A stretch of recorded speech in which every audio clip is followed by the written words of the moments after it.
दोस्तों यदि आप भी हो क्लास 10th या 12th में और आपको हिंदी का बोर्ड एग्ज़ाम देना है तो ये वीडियो आपके लिए बहुत ही इंपॉर्टेंट होने वाला है। क्योंकि दोस्तों आज के इस वीडियो में हम जानेंगे मुहावरों का अर्थ एवं उनका वाक्य प्रयोग। दोस्तों ये जो टॉपिक है आपके बोर्ड एग्ज़ाम में 2 नंबर का पूछा जाता है। दोस्तों ये आपके बोर्ड एग्ज़ाम में 10th में भी 2 नंबर का और 12th में भी 2 नंबर का पूछा जाता है। तो दोस्तों परीक्षा की दृष्टि से ये बहुत ही इंपॉर्टेंट टॉपिक है। और दोस्तों आपका प्रश्न कुछ इस तरीके से आता है कि निम्नलिखित मुहावरों का अर्थ लिखकर उनका वाक्य में प्रयोग कीजिए। दोस्तों आपको उनका वाक्य में प्रयोग कैसे करना है मुहावरों का, और दोस्तों वो टॉप 10 मुहावरे कौन से हैं जो आपके बोर्ड एग्जाम में बार बार पूछे जाते हैं।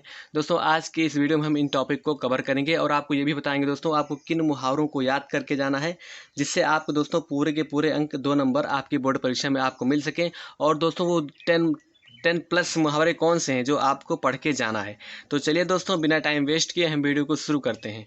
वीडियो को आप शुरू से लेकर अंत तक जरूर देखिएगा। दोस्तों आपके बोर्ड एग्जाम में कुछ इस तरीके से मुहावरे को दिया रहेगा। देखिए दोस्तों आपको कुछ इस तरीके से वहाँ पर दिया रहेगा और आपको इस मुहावरे का अर्थ लिखकर वाक्य में प्रयोग करना रहता है। दोस्तों आपको कैसा करना है चलिए हम जानते हैं।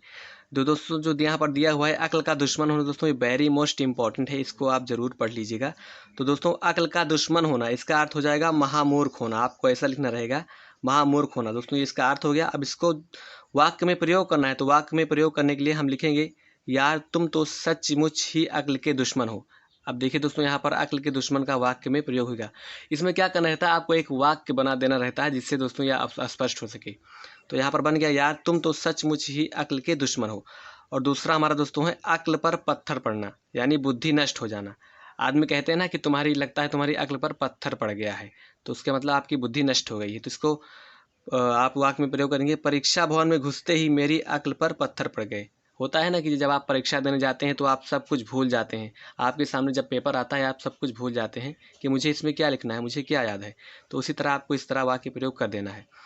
एंड दोस्तों हमारा सबसे मोस्ट इंपॉर्टेंट है अंधे की लाठी, अंधे की लकड़ी होना।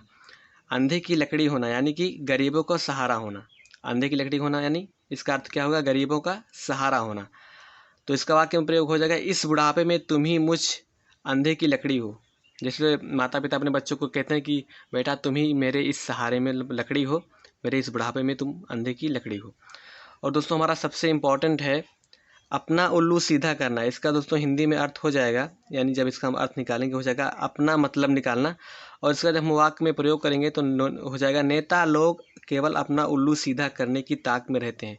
नेता लोग क्या करते हैं, आप सिर्फ वोट मांग लेते हैं, जब वो चुनाव जीत जाते हैं तो जितने भी वादे किए रहते हैं उनको भूल जाते हैं। दोस्तों मैं जितने भी मुहावरों को आपको बता रहा हूँ ये परीक्षा की दृष्टि से बहुत ही इंपॉर्टेंट है, आप इसको अवश्य पढ़ लीजिएगा।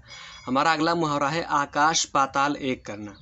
आकाश पाताल एक करना यानी अधिक परिश्रम करना। इसका हम वाक्य में प्रयोग करेंगे तो हो जाएगा उसे ढूंढने के लिए मैंने आकाश पाताल एक कर दिया। दोस्तों हमारा अगला है आटा गीला होना। दोस्तों ये बहुत ही इंपॉर्टेंट है और आपकी बोर्ड परीक्षा में पूछा जाता है।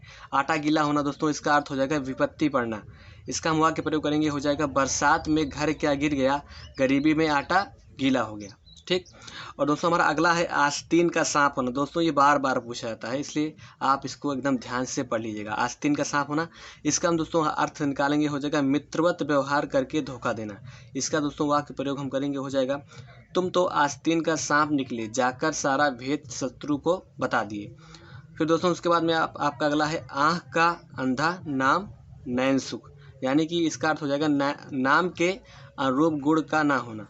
इसका वाक्य में प्रयोग करेंगे नाम कपूर चंद और गंध गोबर की भी नहीं, यानी कि यार तुम तो आँख के अंधे नाम नैनसुख की कहावत सचमुच चरितार्थ करते हो। ऐसा दोस्तों आपको वाक्य में प्रयोग कर देना है। उसके बाद दोस्तों हमारा अगला है आँख खुलना, यानी कि होश में आना, यानी कि वास्तविकता का ज्ञान हो जाना। इसका जब वाक्य में प्रयोग करेंगे हो जाएगा गुरु के मिलने के बाद भी मेरी आँख खुल गई, यानी कि गुरु के मिलने के बाद मेरी आँख खुल गई, मुझे ज्ञान की प्राप्ति हो गई, ऐसा इन्होंने बताया है। उसके बाद दोस्तों हमारा अगला है आंखें चार होना, यानी आमने सामने हो जाना। जब आंखें चार होती हैं, ये दोस्तों उतना इंपॉर्टेंट नहीं है, आपको अगला पढ़ना है 13 नंबर आंख दिखाना, यानी कि रोब जमाना। किसी के आंख दिखाने से मैं क्षमा याचना नहीं कर सकता, ऐसा आपको वाक्य में प्रयोग कर देना है।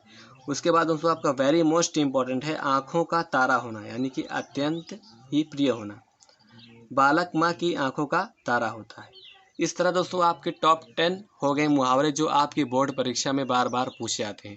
दोस्तों यदि आपको और भी मुहावरों को पढ़ना है दोस्तों, मैं यहाँ पर स्क्रीनशॉट लगा दूंगा, आप उसे भी पढ़ सकते हैं। दोस्तों यदि वीडियो और जानकारी अच्छी लगी हो तो वीडियो को लाइक शेयर कर दीजिए और हमारे चैनल को सब्सक्राइब कर दीजिए। इसमें यदि आपको कुछ ना समझ में आए, आपको इसमें कुछ डाउट हो तो आप नीचे कमेंट में पूछ सकते हैं। मिलते हैं एक नेक्स्ट वीडियो में एक न्यू टॉपिक के साथ, तब तक के लिए जय हिंद, वंदे मातरम।